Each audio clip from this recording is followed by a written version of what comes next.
Hey everyone, it's the Reluctant Chef. Don't you hate it when you're just about to start cooking and you remember that you don't have all the ingredients?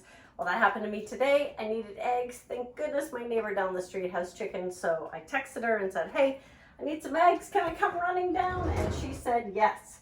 So what are we making today? We are making some cornbread to go with my soup. So 1 cup of white or yellow cornmeal, 1 cup of flour, a half a teaspoon of salt, a tablespoon of powdered, baking powder, and 2 to 4 tablespoons of sugar. So you're going to mix all of your dry ingredients together first. So you want to make sure that the baking powder is completely mixed within your batter bowl or whatever bowl you're using, because once you add the liquid ingredients, you do very little stirring for that, because you don't want to overmix it. You just want it to be able to puff up. Now, some people put frozen corn or canned corn in it, all kinds of things. I just like it plain. You can do it in our mini muffin pan or our regular brownie pan if you want. Today, I'm going to do it in a cast iron skillet. So I used the Indian head. And I want to tell you too that if you don't drink milk, which I drink almond milk with my cereal, but I don't often have milk in my house, I buy the powdered milk, and you can use 1/3 of a cup of powdered milk with the rest till it gets up to the 1 cup mark, and mix that up for pancakes or waffles or any of your baked goods, because that really doesn't matter. So you can use powdered.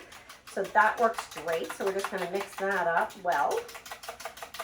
And then we're going to go ahead and add our 2 eggs and our 1/4 cup of oil. So you can use canola or grapeseed. One of the lighter oils. Don't bake with olive. It really does change the flavor of what you're cooking.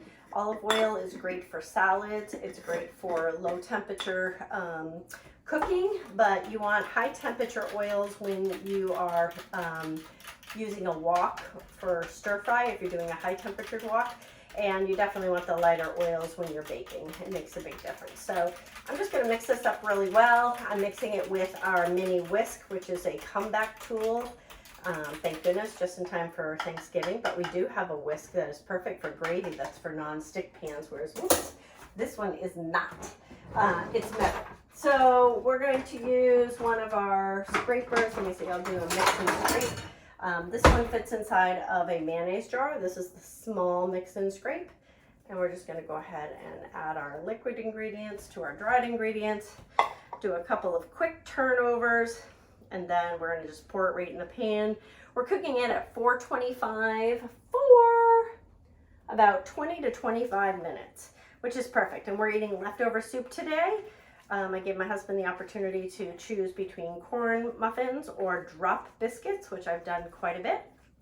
And I gotta tell you, baking from scratch does not take a lot of time, and it's not very hard to do. So I know I was one of those people, that's why I'm called the Reluctant Chef, that I was nervous about baking and about cooking, but it really does not take that much more time to know that your ingredients are fresh, to know that you don't have any extra ingredients, and that you can actually eat cleaner without preservatives, etc. So I'm just going to spread this out just a little so that it takes up the whole pan and covers up those last little dry spots. I did oil the pan before coming on live.